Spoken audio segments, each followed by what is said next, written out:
Sonic Heroes is a pretty janky game, and if you've played it, you absolutely experience some really strange and frustrating glitches. And if you haven't, I don't believe you. While Sonic Heroes being as buggy as it is makes it quite divisive casually, it's what makes speedruns of the game an absolute spectacle.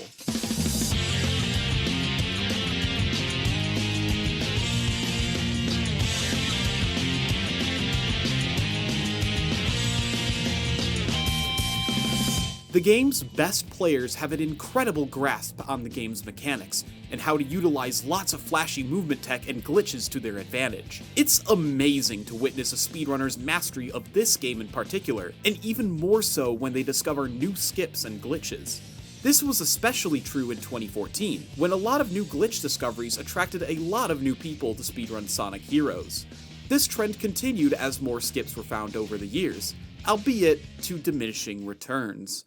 As new stuff got found, however, the runs got significantly more difficult. The runs no longer resembled normal gameplay, as it turned into a grindy glitch fest. While this made the world record runs all the more impressive, top-level competition plateaued, and newcomers didn't stick around for long, as speedruns became less accessible to newcomers.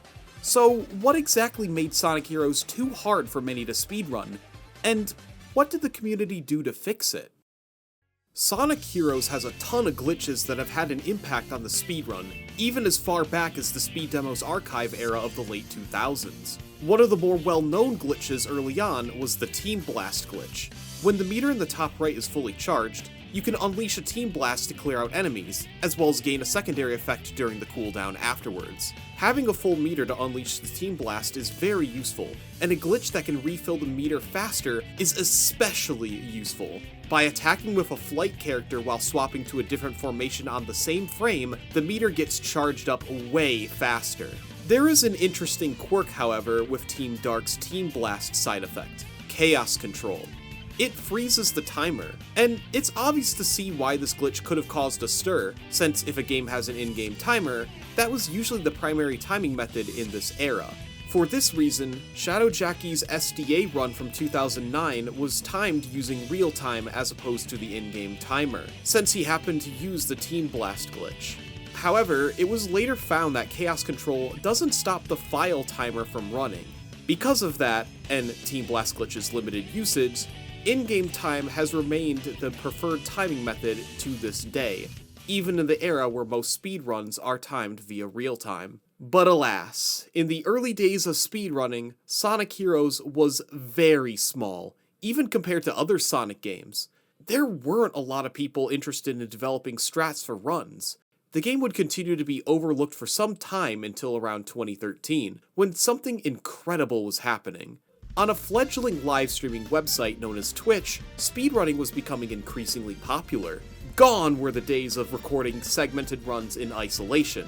Grinding single segment RTAs to hundreds or even thousands of viewers live was the hot new thing. It cannot be overstated how much of a novelty the speedrunning boom on Twitch was back then. Not only did viewers flock to witness world records live for already popular speed games, but it also provided a platform for lesser-known runs to gain more exposure. And this is when Sonic Heroes speedrunning truly began. In the span of a year, Sonic Heroes went from a speedrun that no one took seriously to a game with an active community of grinders and racers. By 2014, several more useful glitches had been discovered, and new strategies emerged as a result of this newfound interest in the game. Mid-air jumps are an unintentional mechanic that allow you to double jump out of a speed character's grounded action in mid-air before the animation finishes, like Sonic's kick for example. Runners also discover that you could transfer the high speed from Sonic and Shadow's light speed dash by switching formation within a certain window. Various door clips were found to skip sections of levels, many of them using a body slam exploit with Big and Vector for Team Rose and Chaotix respectively. These tricks would be foundational to the movement of Sonic Heroes speedruns, forming a core part of its identity as a speedrun. All of these are relatively small time saves in isolation, but they have practical applications in nearly every level, and they add up fast. And that certainly wasn't all. In January 2014, an absolutely crazy glitch had been found. like skip half a stage crazy, and you could thank one man in particular for that. In fact, this guy had already found a few of the smaller glitches, and he was about to tear this game to shreds. Enter Darkspine Sonic. Darkspine Sonic is a legend in the Sonic speedrunning community. On the high score website, the Sonic Center, he's held the overall #1 rank since 2008, and has held several full game world records across multiple Sonic games. And his exploits in Sonic Heroes is a highlight on his already impressive speedrunning resume. So it only makes sense that he would be the one to discover power formation flying. This is an infinite flight exploit that you can perform with Big and Vector. It's similar to the Body Slam boost, but it exploits the glide Big and Vector have, along with the skewed gravity of a loop-de-loop. The first component of this trick is the glide cancel. After pressing jump again to initiate the glide while in midair, you could cancel it with the action button. This glide can be cancelled immediately if you have the action button held while you input the glide, which then leads into a body slam. The second component is the skewed gravity. When you run off a loop or an incline where your gravity is skewed, your gravity remains skewed momentarily before returning to normal. Darkspine Sonic found that if you perform the glide cancel while in this skewed state, you could repeat it over and over again to stall in the air and fly. Immediately, this was found to save a lot of time in Team Rose speedruns. With power formation flying, you can skip the ending section of Ocean Palace and the majority of Bullet Station, Frog Forest, Egg Fleet, and Final Fortress. It was a bit tricky though, as the timings for the different power flights varied based on the belly flop's angle relative to the ground, with timing generally being more lenient when your belly flop angle is pointing more downward than upward. There are also different timings you'd have to memorize for certain angle adjustments. Also, you're still tied to the gravity of the loop or the surface you started the power flight on, making it so that you can't change your direction freely. Overall, tricky, but a very cool glitch. And that was just the beginning. If you're enjoying this video so far, don't forget to subscribe, because things are about to get crazy. Following this discovery, as well as the more recent finds, Sonic Heroes would see its biggest wave of speedrun activity yet, especially on Speedruns Live. Top runners like Critical Sid and G-Pro would continue to dominate, and they would gain a larger audience on Twitch. DSS in particular specialized in Team Rose, likely due to a lot of its discoveries being relevant to that campaign. But his next find would be his biggest yet. And it wasn't just for Team Rose. On September 1st, 2014, Darkspine Sonic posted a new individual level record on YouTube that left his viewers dumbfounded. Let's go gambling, folks. It's time for Bingo Highway Skip. Bingo Highway Skip is one of the largest time savers in the run, and it's quite an intricate one at that. Upon reaching the roulette table section early on in the stage, you'd switch to a non-flight character and drop your teammates off the edge in a precise position where the flight character will not respawn on solid ground, but rather somewhere else. Then, you'd go back to the end of the previous pinball table section to manipulate the position of the off-screen flight character. And thanks to the unique character switching properties of the pinball table, you can instantly teleport to the flight character's position on the map. If the manipulation was successful, you'll fall down to the goal ring at the end of the stage. At the time of the strat's inception, it was by far the hardest trick in the game so far, and it took a while for others to learn. But it was absolutely worth it for the 40+ second time save over the previous route, which went through the level mostly normally. It's thanks to Bingo Highway Skip that a month later, on October 19th, 2014, Critical Sid would achieve the first sub-hour time for the Team Sonic speedrun. An amazing milestone for the game, and a sign for great things to come. Indeed, 2014 would end on a high note for the fledgling Sonic Heroes speedrunning community thanks to two developments. In October, the game was accepted into the upcoming charity livestream marathon, Awesome Games Done Quick 2015. AGDQ is the premier speedrunning event of the year, and it's a big deal to be given the platform to speedrun one of your favorite games to tens of thousands of concurrent viewers, while raising money for charity. The Sonic Heroes submission was a bid war between the four campaigns, with Team Rose ultimately winning, And who else but Darkspine Sonic would be wielding the controller? And let me tell you, he absolutely killed it on the big stage. It was also a fantastic opportunity to showcase the last major glitch discovery of 2014, one that was found by complete accident. On December 7th, 2014, Sid was doing an offline recorded speedrun attempt of Super Hard Mode and was playing through Grand Metropolis. Halfway through the stage, Sid ran past some of Eggman's robots and quickly switched from speed to flight formation. Coincidentally, Sonic was shot by one of the robots, and he didn't join the flight formation. Instead, Tails and Knuckles zipped forward for no apparent reason, skipping a small section. This kind of glitch was known to have happened to others in the past, but this was the first time that not only a clean recording of the glitch was documented, but it also showed that if properly understood, it could potentially lead to more major time saves. Members of the community set out to investigate the cause of this glitch, and most importantly, how to recreate it. G-Pro, along with renowned Sonic tasser THC98, looked into the inner workings, while someone else independently found out how to recreate it on console. Now, who could this person possibly be? It was Darkspine Sonic, and he figured out how it worked the same day Sid posted the clip. I expected nothing less from him. The glitch was then coined as bot boosting, and now that DSS understood how to harness them, bot boosts were about to break this game wide open. Maybe just a tad too far. Bot boosts are incredibly powerful and can launch you very far, enough to skip entire stages. It's a flight formation exploit, and it works with all 4 teams. The flight formation involves the 3 characters standing on top of each other, the flight character on top, Speed in the middle, and the power bottom. Oh no! You need all 3 characters to be in the full flight formation. Let's use Team Sonic as an example. If Sonic takes damage and is stunned, Tails and Knuckles can't get into flight formation without him, at least under normal conditions.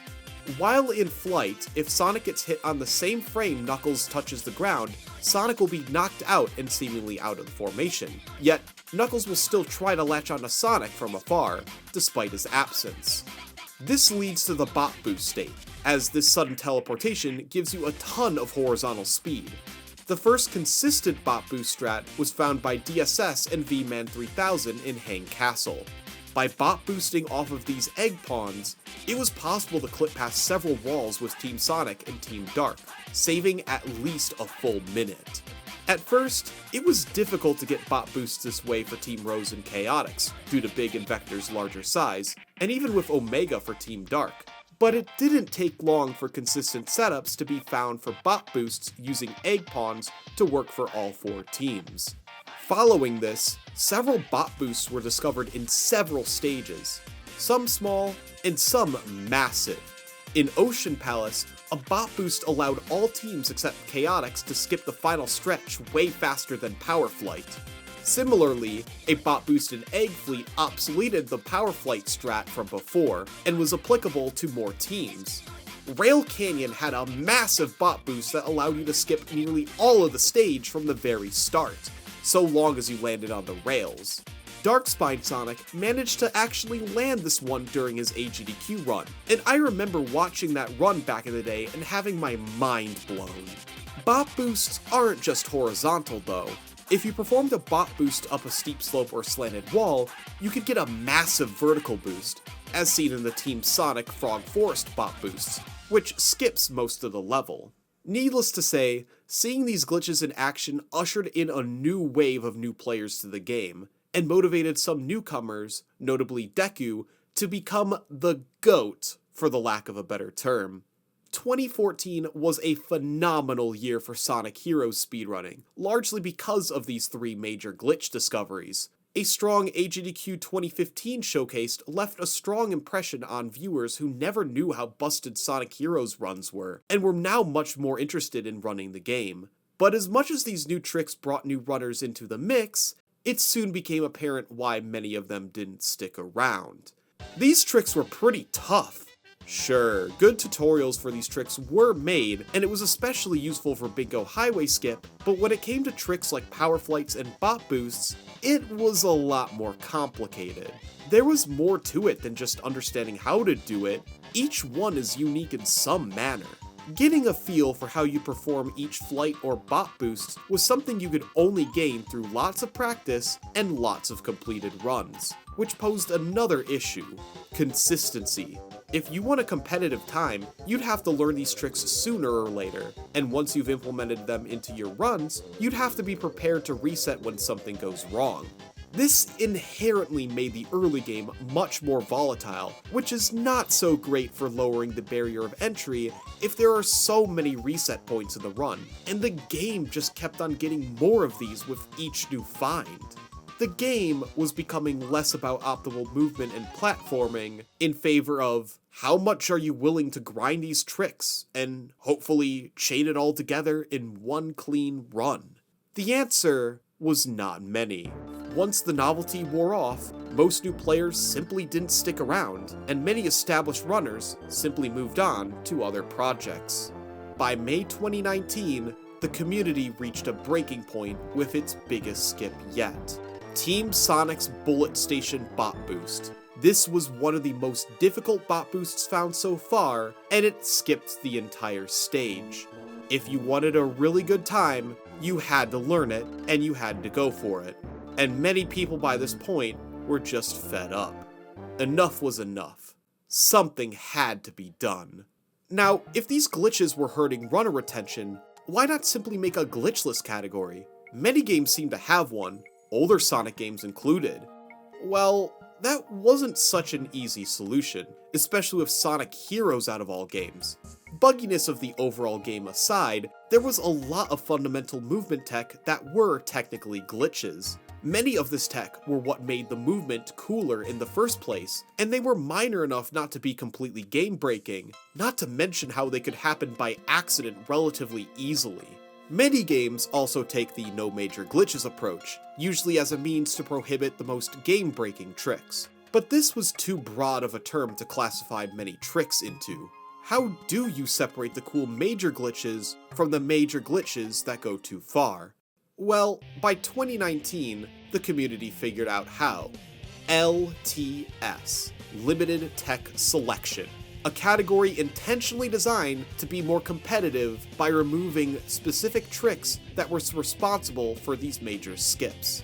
This allowed for a much more movement-based and overall more accessible speedrun, which in turn leads to more closer competition amongst runners, and beginners can complete a run without being stumped by several bot boosts and power flights. After much discussion, on June 4th, 2019, the rules for LTS categories for Team Sonic, Dark, and Rose were made. Power formation flight and bot boosts were banned. Pinball table launches, including Bingo Highway Skip, were also banned. A major skip in the form of skipping the final pinball table in Bingo Highway was allowed, however, as the point of LTS was to make runs more fun and accessible, and the player base preferred skipping this section rather than actually having to play it. That being said, the Mystic Mansion cage clip was banned for the opposite reason. Playing through the section skipped was more fun than actually skipping it, as it reintroduced some cooler, otherwise obsolete strats. Team Chaotix initially lacked an LTS category due to its mission-based level structure, but was later given one after a Chaotix-specific bot boost discovery a year later in 2020. It's been 7 years since the unrestricted and LTS leaderboard split on the Sonicheroes speedrun leaderboard, and it has proven to be the best direction for the game. The unrestricted categories, while appealing to many, has significant time gaps at the top of the ranks, a stark contrast to the tighter competition of LTS. LTS is not just for beginners, but all skill levels. Community events like tournaments are primarily for the LTS categories, like the Team Rose LTS tournament back in 2022, an event that introduced over 10 new players into the community. That's pretty huge for a speed game of this size. Without LTS, we wouldn't have the beautiful rivalry between Deku, the king of Sonicheroes, and KD4, the Sonic Adventure 2 GOAT. But don't let the general preference of LTS make you forget that the super busted glitch discoveries in 2014 were just amazing. They brought a lot of renewed interest in the game a decade after it was released. It allowed for 2 different playstyles to evolve and thrive with the times. Sonic Heroes speedruns are super sick. Go check them out. And I hope this video did a good job at convincing you to give them a look. Special thanks to Critical Sid, Deku, and Katie4 for helping me with research for this video. Thank you all so much for watching, and remember to shoot for the moon.